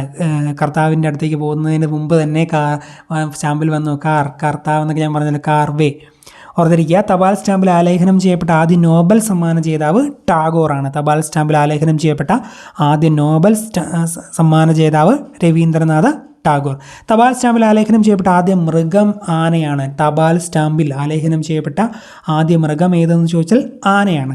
തപാൽ സ്റ്റാമ്പിൽ ആലേഖനം ചെയ്യപ്പെട്ട ആദ്യ സർവകലാശാലകളാണ് ബോംബെ, കൽക്കട്ട, മദ്രാസ്. ഏറ്റവും പ്രധാനപ്പെട്ട ആദ്യത്തെ സ്വാതന്ത്ര്യ സമരത്തിലൊക്കെ അല്ലെങ്കിൽ ഇങ്ങനെ പ്രസിഡൻസി പഠിക്കുമ്പോൾ ഏറ്റവും പ്രധാനപ്പെട്ടതാണല്ലോ ബോംബെ, കൽക്കട്ട, മദ്രാസ്. അപ്പോൾ ഓർത്തിരിക്കുക, തപാൽ സ്റ്റാമ്പിൽ ആലേഖനം ചെയ്യപ്പെട്ട ആദ്യ സർവകലാശാലകൾ ബോംബെ, കൽക്കട്ട, മദ്രാസ്. ഇന്ത്യൻ സ്റ്റാമ്പിൽ ആലേഖനം ചെയ്യപ്പെട്ട ആദ്യ ചരിത്ര സ്മാരകം ഏതെന്ന് ചോദിച്ചാൽ പുരാന കിലയാണ്. 1931 ഇന്ത്യൻ സ്റ്റാമ്പിൽ ആലേഖനം ചെയ്യപ്പെട്ട ആദ്യ ചരിത്ര സ്മാരകം പുരാന കില 1931. ഇന്ത്യൻ തപാൽ സ്റ്റാമ്പിൽ ആലേഖനം ചെയ്യപ്പെട്ട ആദ്യ സ്ഥാപനം ഏതെന്ന് ചോദിച്ചാൽ എയർ ഇന്ത്യയാണ്. എയർ ഇന്ത്യ ഇൻ്റർനാഷണൽ ആണ് ഇന്ത്യൻ തപാൽ സ്റ്റാമ്പിൽ ആലേഖനം ചെയ്യപ്പെട്ട ആദ്യ സ്ഥാപനം. അതുപോലെ അമേരിക്കയുടെ സ്റ്റാമ്പിൽ പ്രത്യക്ഷപ്പെട്ട ആദ്യ ഇന്ത്യൻ സിനിമാ നടനാണ് അക്കിനേനി നാഗേശ്വര റാവു ആണ് അമേരിക്കയുടെ സ്റ്റാമ്പിൽ പ്രത്യക്ഷപ്പെട്ട ആദ്യ ഇന്ത്യൻ സിനിമാ നടനെന്നും അറിഞ്ഞിരിക്കുക. ഇനി നമ്മൾ തപാൽ സ്റ്റാമ്പിലെ മലയാളികളുമായി ബന്ധപ്പെട്ട മലയാളി സാന്നിധ്യവുമായി ബന്ധപ്പെട്ട കാര്യങ്ങളാണ് പറയാൻ പോകുന്നത്. തപാൽ സ്റ്റാമ്പിൽ പ്രത്യക്ഷപ്പെട്ട ആദ്യ കേരളീയൻ ശ്രീനാരായണ ഗുരുവാണ്. തപാൽ സ്റ്റാമ്പിൽ പ്രത്യക്ഷപ്പെട്ട ആദ്യ കേരളീയൻ ആരെന്ന് ചോദിച്ചാൽ ശ്രീനാരായണ ഗുരുവാണ്. അതുപോലെ ആദ്യ കേരളീയ വനിത അൽഫോൻസാമയാണ്. തപാൽ സ്റ്റാമ്പിൽ പ്രത്യക്ഷപ്പെട്ട ആദ്യ കേരളീയ വനിത അൽഫോൻസാമ. മറ്റൊരു രാജ്യത്തിൻ്റെ സ്റ്റാമ്പിൽ പ്രത്യക്ഷപ്പെട്ട ആദ്യ മലയാളി ആരെന്ന് ചോദിച്ചാലും ശ്രീനാരായണ ഗുരുവാണ്. ശ്രീലങ്കയുടെ സ്റ്റാമ്പിൽ 2009. അപ്പോൾ തപാൽ സ്റ്റാമ്പിൽ പ്രത്യക്ഷപ്പെട്ട ആദ്യ കേരളീയൻ ശ്രീനാരായണ ഗുരു, ആദ്യ കേരളീയ വനിത അൽഫോൻസാമ. മറ്റൊരു രാജ്യത്തിൻ്റെ സ്റ്റാമ്പിൽ പ്രത്യക്ഷപ്പെട്ട ആദ്യ മലയാളി ശ്രീനാരായണ ഗുരുവാണ്. തപാൽ സ്റ്റാമ്പിലും നാണയത്തിലും പ്രത്യക്ഷപ്പെട്ട മലയാളികളാണ് ശ്രീനാരായണ ഗുരുവും അൽഫോൻസാമയും. തപാൽ സ്റ്റാമ്പിലും നാണയത്തിലും പ്രത്യക്ഷപ്പെട്ട മലയാളികളാണ് ശ്രീനാരായണ ഗുരുവും അൽഫോൻസാമയും. ഇന്ത്യൻ തപാൽ സ്റ്റാമ്പിലൂടെ ആദ്യമായി 2 പ്രാവശ്യം ആദരിക്കപ്പെട്ട ആദരിക്കപ്പെട്ട മലയാളിയാണ് VK കൃഷ്ണമേനോൻ. ഓർത്തിരിക്കുക, ഇന്ത്യൻ തപാൽ സ്റ്റാമ്പിലൂടെ ആദ്യമായി 2 പ്രാവശ്യം ആദരിക്കപ്പെട്ട മലയാളിയാണ് VK കൃഷ്ണമേനോൻ.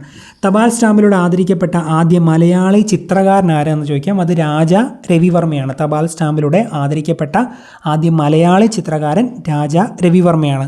തപാൽ സ്റ്റാമ്പിൽ പ്രത്യക്ഷപ്പെട്ട ആദ്യ ആരാധനാലയം മട്ടാഞ്ചേരി ജൂതപ്പള്ളിയാണ്. തപാൽ സ്റ്റാമ്പിൽ പ്രത്യക്ഷപ്പെട്ട ആദ്യ ആരാധനാലയം 1968 മട്ടാഞ്ചേരി ജൂതപ്പള്ളി. തപാൽ സ്റ്റാമ്പിൽ പ്രത്യക്ഷപ്പെട്ട ആദ്യ തിരുവിതാംകൂർ രാജാവ് സ്വാതി തിരുനാളാണ്. തപാൽ സ്റ്റാമ്പിൽ പ്രത്യക്ഷപ്പെട്ട ആദ്യ തിരുവിതാംകൂർ രാജാവ് സ്വാതി തിരുനാൾ. തപാൽ സ്റ്റാമ്പിലൂടെ ആദരിക്കപ്പെട്ട ആദ്യ മലയാള കവി ആരെന്ന് ചോദിച്ചാൽ കുമാരനാശാനാണ്. തപാൽ സ്റ്റാമ്പിലൂടെ ആദരിക്കപ്പെട്ട ആദ്യ മലയാള കവി കുമാരനാശാനാണ്. അതുപോലെ തപാൽ സ്റ്റാമ്പിലൂടെ ആദരിക്കപ്പെട്ട ആദ്യ കേരള മുഖ്യമന്ത്രി EMS നമ്പൂതിരിപ്പാടാണെന്നും ഓർത്തിരിക്കുക. തപാൽ സ്റ്റാമ്പിലൂടെ ആദരിക്കപ്പെട്ട ആദ്യ കേരള മുഖ്യമന്ത്രി EMS നമ്പൂതിരിപ്പാട്. ഇന്ത്യയിൽ ആദ്യമായി സുഗന്ധ സ്റ്റാമ്പ് പുറത്തിറക്കിയ വർഷം 2006 ഓർത്തിരിക്കുക. ഇക്കോട്ടത്തിൽ ഇന്ത്യയിൽ ആദ്യമായി സുഗന്ധ സ്റ്റാമ്പ് പുറത്തിറക്കിയത് 2006 അതുപോലെ US postal service forever സ്റ്റാമ്പിൽ ആലേഖനം ചെയ്ത ഇന്ത്യയിലെ ഉത്സവം ഏതെന്ന് ചോദിക്കാം. അത് ദീപാവലിയാണ്. US postal service forever സ്റ്റാമ്പിൽ ആലേഖനം ചെയ്ത ഇന്ത്യയിലെ ഉത്സവമാണ് ദീപാവലി. 2016 അപ്പോൾ US ഫോർവേഡ് സ്റ്റാമ്പിൽ ദീപാവലി ആലേഖനം ചെയ്തു. അത് 2016. ഇത്രയും കാര്യങ്ങൾ തപാലും പോസ്റ്റ് ഓഫീസും ഒക്കെ ആയിട്ട് ബന്ധപ്പെട്ട് നിങ്ങൾ അറിഞ്ഞിരിക്കുക. അടുത്തത് ടെലിഗ്രാഫ് സംവിധാനത്തെ പറ്റിയാണ് പറയാൻ പോകുന്നത്. പണ്ടുണ്ടായിരുന്ന ഒരു സംഭവമായിരുന്നു ടെലിഗ്രാഫ് സംവിധാനം. പെട്ടെന്ന് വിവരങ്ങൾ അറിയിക്കാൻ വേണ്ടി കമ്പി അറിയിക്കുക അല്ലെങ്കിൽ കമ്പി അടിക്കുക അങ്ങനെയൊക്കെ പണ്ട് പറഞ്ഞുകൊണ്ടിരുന്ന ഒരു സംഭവമായിരുന്നു ഈ ടെലിഗ്രാഫ് സംവിധാനം. ഇന്ത്യയിൽ ആദ്യമായി ടെലിഗ്രാഫ് ലൈൻ ബന്ധിപ്പിച്ച സ്ഥലങ്ങൾ കൊൽക്കത്തയും ഡയമണ്ട് ഹാർബറയാണ്. കൊൽക്കത്തയിലാണ് ഈ ഒരു സംഭവം ആരംഭിച്ചത്. അപ്പോൾ ഇന്ത്യയിൽ ആദ്യമായി ടെലിഗ്രാഫ് ലൈൻ ബന്ധിപ്പിച്ച സ്ഥലങ്ങൾ കൊൽക്കത്തയും ഡയമണ്ട് ഹാർബറിനെയും ഓർത്തിരിക്കുക. ഇന്ത്യയിൽ ആദ്യമായി ടെലിഗ്രാഫ് ലൈൻ ബന്ധിപ്പിച്ച സ്ഥലങ്ങൾ കൊൽക്കത്തയും ഡയമണ്ട് ഹാർബറിനെയും. ഇന്ത്യയിൽ ടെലിഗ്രാഫ് അല്ലെങ്കിൽ കമ്പി തപാൽ ആരംഭിച്ച സ്ഥലം എവിടെയെന്ന് ചോദിക്കാം. കൊൽക്കത്ത തന്നെയാണ്. ഇന്ത്യയിൽ ടെലിഗ്രാഫ് അല്ലെങ്കിൽ കമ്പി തപാൽ ആരംഭിച്ച സ്ഥലം കൊൽക്കത്തയാണ്. ഇന്ത്യയിൽ ടെലിഗ്രാഫ് ആദ്യമായി സർവീസ് ആരംഭിച്ച വർഷം അറിഞ്ഞിരിക്കണം. അതൊന്നാമത്തെ വർഷം 1851. ഇന്ത്യയിൽ ടെലിഗ്രാഫ് ആദ്യമായി സർവീസ് ആരംഭിച്ച വർഷം 1851. ഈ ടെലിഗ്രാഫ് അല്ലെങ്കിൽ കമ്പി തപാൽ അവസാനിപ്പിച്ചത് 2013 2013 ജൂലൈ 15 ഇന്ത്യയിൽ ടെലിഗ്രാഫ് അല്ലെങ്കിൽ കമ്പി തപാൽ സംവിധാനം അവസാനിപ്പിച്ചത്. 2013 ജൂലൈ 15 ഇന്ത്യയിൽ ടെലിഗ്രാഫ് അവസാനിപ്പിച്ചു. അവസാനമായി ടെലിഗ്രാഫ് അയച്ച വ്യക്തി അശ്വിനി മിശ്രയാണ്. അയച്ചത് രാഹുൽ ഗാന്ധിക്ക് മുൻ DD news director general SM ഖാനുമാണ് അയച്ചത്. അപ്പോൾ ഇന്ത്യയിൽ അവസാനമായി ടെലിഗ്രാഫ് അയച്ചത് അശ്വിനി മിശ്ര. ഇന്ത്യയിൽ അവസാനമായി ടെലിഗ്രാഫ് അയച്ചത് അശ്വതി മിശ്ര. അയച്ചത് രാഹുൽ ഗാന്ധിക്കും മുൻ DD news director general SM ഖാനുമാണെന്നും അറിഞ്ഞിരിക്കുക. ഇനി നമ്മൾ ടെലിഫോണുമായി ബന്ധപ്പെട്ട കാര്യങ്ങളാണ് പഠിക്കാൻ പോകുന്നത്. ടെലിഫോൺ എന്ന ഏറ്റവും ഇതല്ല സ്മാർട്ട് ഫോണിലേക്കൊക്കെ എത്തി വേറെ ലെവലിൽ നിൽക്കുമല്ലേ ഫോണിൻ്റെ ആ ഒരു സംഭവം. അപ്പോൾ ടെലിഫോണുമായി ബന്ധപ്പെട്ട കാര്യങ്ങൾ. ഇന്ത്യയിൽ ആദ്യമായി ടെലിഫോൺ സർവീസ് നിലവിൽ വന്നത് അതും കൊൽക്കത്തയിൽ തന്നെയാണ്. 1882. ടെലിഗ്രാഫും അതുപോലെ തന്നെ ഇപ്പം തപാലും ഇപ്പം ടെലിഫോണും എല്ലാം കൊൽക്കത്തയിൽ തന്നെയാണ് ആദ്യം വന്നത്. 1882 ഇന്ത്യയിൽ ആദ്യമായി ടെലിഫോൺ സർവീസ് നിലവിൽ വന്നത് കൊൽക്കത്തയിൽ 1882. ടെലികമ്മ്യൂണിക്കേഷൻ ടെലികോം വകുപ്പിന് കീഴിലാക്കിയ വർഷം അല്ലെങ്കിൽ കീഴിലായ വർഷം 1985. ടെലികമ്മ്യൂണിക്കേഷൻ ടെലികോം വകുപ്പിന് കീഴിലായ വർഷം 1985. ഇന്ത്യയിലെ ആദ്യത്തെ ഓട്ടോമാറ്റിക് ടെലിഫോൺ എക്സ്ചേഞ്ച് ഷിംലയിലാണ്. ഇന്ത്യയിലെ ആദ്യത്തെ ഓട്ടോമാറ്റിക് ടെലിഫോൺ എക്സ്ചേഞ്ച് ഷിംല. ഇന്ത്യയിലെ ആദ്യത്തെ automatic telephone exchange Shimla.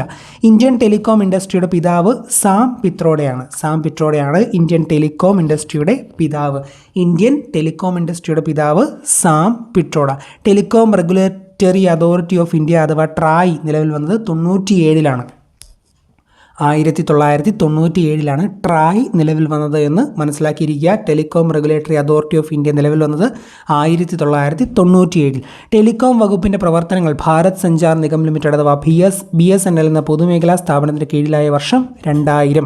Telecom വകുപ്പിൻ്റെ പ്രവർത്തനങ്ങൾ BSNLൻ്റെ കീഴിലായ വർഷം 2000 ഓർത്തിരിക്കുക. ടെലികോം വകുപ്പിൻ്റെ പ്രവർത്തനങ്ങൾ BSNLൻ്റെ കീഴിലായ വർഷം 2000. BSNLൻ്റെ ആസ്ഥാനം ഭാരത് സഞ്ചാർ ഭവൻ ന്യൂഡൽഹി. ന്യൂഡൽഹിയിലെ ഭാരത് സഞ്ചാർ ഭവനാണ് BSNLൻ്റെ ആസ്ഥാനം. BSNLൻ്റെ ആസ്ഥാനം Bharat Sanchar Bhavan New Delhi. Connecting India faster എന്നതാണ് BSNLൻ്റെ മുദ്രാവാക്യം. BSNLൻ്റെ മുദ്രാവാക്യം connecting India faster. Connecting India faster എന്നതാണ് BSNLൻ്റെ മുദ്രാവാക്യം. BSNLൻ്റെ സർവീസ് ലഭ്യമല്ലാത്ത നഗരങ്ങളാണ് ന്യൂഡൽഹിയും മുംബൈയും. BSNLൻ്റെ സർവീസ് ലഭ്യമല്ലാത്ത നഗരങ്ങൾ അറിഞ്ഞിരിക്കുക ന്യൂഡൽഹിയും മുംബൈ ഡൽഹി നഗരങ്ങളിൽ ടെലിഫോൺ സേവനം ലഭ്യമാക്കുന്ന പൊതുമേഖലാ സ്ഥാപനം മഹാനഗർ ടെലിഫോൺ നിഗം ലിമിറ്റഡാണ്.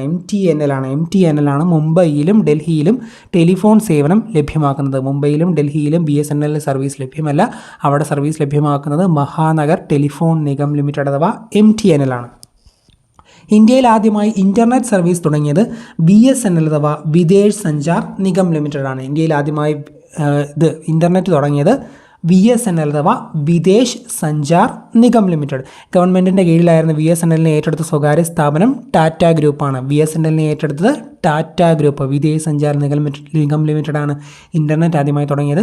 അതിനെ ഏറ്റെടുത്തത് ടാറ്റ ഗ്രൂപ്പാണ്. ഇപ്പോൾ BSNL അറിയപ്പെടുന്നത് ടാറ്റ കമ്മ്യൂണിക്കേഷൻ ലിമിറ്റഡ് എന്നാണ്. BSNL അറിയപ്പെടുന്നത് ടാറ്റ കമ്മ്യൂണിക്കേഷൻ ലിമിറ്റഡ്. അടുത്തത് മൊബൈൽ ഫോണാണ്. മൊബൈൽ ഫോണിലേക്ക് എത്തുവാണ്. മൊബൈൽ ഫോണിൻ്റെ കാര്യങ്ങളാണ് ഇനി നമ്മൾ പഠിക്കാൻ പോകുന്നത്. ഇന്ത്യയിലെ ആദ്യ സെൽഫോൺ സർവീസ് ആരംഭിച്ചത് എയർടെല്ലാണ്. ഇന്ത്യയിൽ ആദ്യമായി സെൽഫോൺ സർവീസ് ആരംഭിച്ചത് എയർടെല്ലാണ്. ഇന്ത്യയിൽ ആദ്യമായി സെൽഫോൺ സർവീസ് ലഭ്യമായ നഗരം കൊൽക്കത്തയാണ്. 95 ഇന്ത്യയിൽ ആദ്യമായി സെൽഫോൺ സർവീസ് ലഭ്യമായ നഗരം കൊൽക്കത്തയാണ്. ഇപ്പോൾ മിക്കതിലും കൊൽക്കത്തയാണല്ലോ ടെലികമ്മ്യൂണിക്കേഷനുമായി ബന്ധപ്പെട്ട്. അപ്പോൾ ഇന്ത്യയിൽ ആദ്യമായി സെൽഫോൺ സർവീസ് ലഭ്യമായ നഗരവും കൊൽക്കത്തയാണ്. എയർടെല്ലാണ് ആരംഭിച്ചത്. മൊബൈൽ ഡേറ്റ ഉപയോഗത്തിൽ ലോകത്ത് 1-ാം സ്ഥാനത്തുള്ളത് നമ്മുടെ ഇന്ത്യയാണെന്ന് അറിഞ്ഞിരിക്കുക. മൊബൈൽ ഡേറ്റ ഉപയോഗത്തിൽ ലോകത്ത് 1-ാം സ്ഥാനത്തുള്ളത് ഇന്ത്യയാണ്. മൊബൈൽ നമ്പർ മാറാതെ സേവനദാതാവിനെ മാറ്റാൻ കഴിയുന്ന സംവിധാനമാണ് മൊബൈൽ നമ്പർ പോർട്ടബിലിറ്റി. നമ്മൾ പോർട്ട് ചെയ്യുക എന്ന് പറയുന്നില്ല, MNP. അതിന് MNP എന്നാണ് പറയുന്നത്. Mobile number portability. Mobile number മാറാതെ സേവനദാതാവിനെ മാറ്റാൻ കഴിയുന്ന സംവിധാനമാണ് മൊബൈൽ നമ്പർ പോർട്ടബിലിറ്റി. നമ്മുടെ നമ്പർ വെച്ച് കൊണ്ട് തന്നെ നമ്മൾ ചിലപ്പം എയർടെല്ലിൽ നിന്ന് ജിയോ ആവും, ജിയോയിൽ നിന്ന് BSNL ആവും, അങ്ങനത്തെ പരിപാടി ഇല്ല. അതാണ് മൊബൈൽ നമ്പർ പോർട്ടബിലിറ്റി. ഇന്ത്യയിൽ ആദ്യമായി 3G സംവിധാനം നിലവിൽ വന്നത് ന്യൂഡൽഹിയിലാണ്. 3G സംവിധാനം ലഭ്യമാക്കിയ ടെലികോം കമ്പനി ഏതാണ്? MTNL ആണ്. Mahanagar telephone Nigam limited. ഇന്ത്യയിൽ ആദ്യമായി 3G സംവിധാനം നിലവിൽ വന്നത് ന്യൂഡൽഹി, ലഭ്യമാക്കിയത് MTNL ആണ്. കേരളത്തിൽ ആദ്യമായി 3G സംവിധാനം നിലവിൽ വന്ന നഗരം കോഴിക്കോടാണ്. ആരംഭിച്ച കമ്പനി എയർടെല്ലാണ്. കേരളത്തിൽ ആദ്യമായി 3G സംവിധാനം നിലവിൽ വന്നത് കോഴിക്കോടാണ്. ആരംഭിച്ചത് എയർടെല്ലാണ്. ഇന്ത്യയിൽ ആദ്യമായി 4G സംവിധാനം നിലവിൽ വന്ന നഗരം കൊൽക്കത്തയാണ്. അതും ലഭ്യമാക്കിയത് എയർടെല്ലാണ്. കേരളത്തിൽ ആദ്യമായി 4G വന്നത് കോഴിക്കോട്, ലഭ്യമാക്കിയത് എയർടെൽ. കേരളത്തിൽ ആദ്യമായി 3G വന്നത് കോഴിക്കോട്, ലഭ്യമാക്കിയത് എയർടെൽ. ഇന്ത്യയിൽ ആദ്യമായി 4G വന്നത് കൊൽക്കത്തയിൽ, ലഭ്യമാക്കിയത് എയർടെല്ലാണ്. അതുപോലെ കേരളത്തിൽ ആദ്യമായി 4G സംവിധാനം നിലവിൽ വന്ന നഗരം ഏതെന്ന് ചോദിച്ചാൽ കൊച്ചിയാണ്. 4G സംവിധാനം നിലവിൽ വന്ന നഗരം കൊച്ചിയാണ്. ആരംഭിച്ച കമ്പനി എയർടെല്ലാണ്. ഇന്ത്യയിൽ ആദ്യമായി 5G സംവിധാനം ഉപയോഗിക്കുന്നതിനായുള്ള നെറ്റ്വർക്കുകൾ വികസിപ്പിച്ചതും എയർടെല്ലാണ്. ഇന്ത്യയിൽ ആദ്യമായി 5G സംവിധാനം ഉപയോഗിക്കുന്നതിനുള്ള നെറ്റ്വർക്കുകൾ വികസിപ്പിച്ചത് എയർടെല്ലാണ്. ഇന്ത്യയിൽ 5G സംവിധാനം വികസിപ്പിക്കുന്നതിന് വേണ്ടി കേന്ദ്ര സർക്കാർ രൂപീകരിച്ച ഹെൽപ്പ് ലൈൻ കമ്മിറ്റിയാണ് 5G ഇന്ത്യ 2020 ഫോറം. ഇന്ത്യയിൽ 5G സംവിധാനം വികസിപ്പിക്കുന്നതിന് വേണ്ടി കേന്ദ്ര സർക്കാർ രൂപീകരിച്ച help line committee 5G India 2020 forum. മനുഷ്യ കമ്പ്യൂട്ടർ എന്നറിയപ്പെടുന്നത് ശകുന്തള ദേവിയാണ്. നിങ്ങൾക്കറിയാമെന്ന് വിശ്വസിക്കുന്നു. മനുഷ്യ കമ്പ്യൂട്ടർ ശകുന്തള ദേവി. വിവിധ സംസ്ഥാനങ്ങളിലെ കേന്ദ്ര സർക്കാർ സേവനങ്ങൾ ലഭ്യമാക്കുന്നതിന് വേണ്ടി കേന്ദ്ര സർക്കാർ ആരംഭിച്ച മൊബൈൽ ആപ്ലിക്കേഷനാണ് UMANG unified mobile application for new age governance. വിവിധ സംസ്ഥാനങ്ങളിലെ കേന്ദ്ര സർക്കാർ സേവനങ്ങൾ ലഭ്യമാക്കുന്നതിന് വേണ്ടി കേന്ദ്ര സർക്കാർ ആരംഭിച്ച മൊബൈൽ ആപ്ലിക്കേഷനാണ് UMANG unified mobile application for new age governance. Unified mobile application for new age governance എന്നതാണ് ഉമാങ്ങിൻ്റെ എക്സ്പാൻഷൻ. കേരളത്തിലെ ആദ്യ മൊബൈൽ ആപ്ലിക്കേഷൻ ഇൻക്യുബേറ്റർ സ്ഥാപിതമായത് കോഴിക്കോടാണ്. Kozhikode cyber park. കേരളത്തിലെ ആദ്യ മൊബൈൽ ആപ്ലിക്കേഷൻ ഇൻക്യുബേറ്റർ സ്ഥാപിതമായത് കോഴിക്കോട്. ഓക്കെ. അതുപോലെ പോലീസ്, ഫയർ സ്റ്റേഷൻ, ആംബുലൻസ്, ദുരന്ത നിവാരണം തുടങ്ങിയ അടിയന്തര സേവനങ്ങളെല്ലാം കൂടി നിലവിൽ വന്ന ഏകീകൃത എമർജൻസി നമ്പർ 112 ആണ്. പോലീസ് നേരത്തെ 100 ആയിരുന്നു, ഫയർ സ്റ്റേഷൻ 101, ആംബുലൻസ് 102, ദുരന്ത നിവാരണം 108. ഇതെല്ലാം കൂടെ ചേർന്ന് ഇപ്പോൾ വന്ന ഏകീകൃത എമർജൻസി നമ്പർ 112 ആണ്. 112 എന്ന അടിയന്തര എമർജൻസി നമ്പർ രാജ്യവ്യാപകമായി നിലവിൽ വന്നത് 2017 ജനുവരി 1 മുതലാണ്. 2017 ജനുവരി 1 മുതൽ emergency number 112. Police, fire station, ambulance, ദുരന്ത നിവാരണം എല്ലാത്തിനും കൂടെ ചേർത്തുള്ളതാണ് 112. 2017 ജനുവരി 1 തൊട്ടാണ് നിലവിൽ വന്നത്. Child help line number 1098. Child help line number 1098. Woman in distress 1091. Woman in distress help line number 1091. Woman help line എത്രയാണെന്ന് ചോദിച്ചാൽ 181. ഡൊമസ്റ്റിക് അബ്യൂസ് ഒക്കെ ആയിട്ട് ബന്ധപ്പെട്ട വുമൺ ഹെൽപ്പ് ലൈൻ നമ്പർ 181 ആണ്. അപ്പോൾ child help line 1098, woman in distress 1091, woman help line 181. അതുപോലെ അഴിമതി വിരുദ്ധ ഹെൽപ്പ് ലൈൻ 1031 ആണ്. അഴിമതി വിരുദ്ധ ഹെൽപ്പ് ലൈൻ 1031 ആണ്. ദിശ ഹെൽപ്പ് ലൈൻ 1056. പിങ്ക് പെട്രോൾ 1515 1515 ആണ് പിങ്ക് പെട്രോൾ കേരളത്തിൻ്റെ പിങ്ക് പെട്രോൾ 1515. അപ്പോൾ child help line number 1098, woman in distress 1091, woman help line 181, അഴിമതി വിരുദ്ധ ഹെൽപ്പ് ലൈൻ 1031, ദിശ ഹെൽപ്പ് ലൈൻ 1056, പിങ്ക് പെട്രോൾ 1515.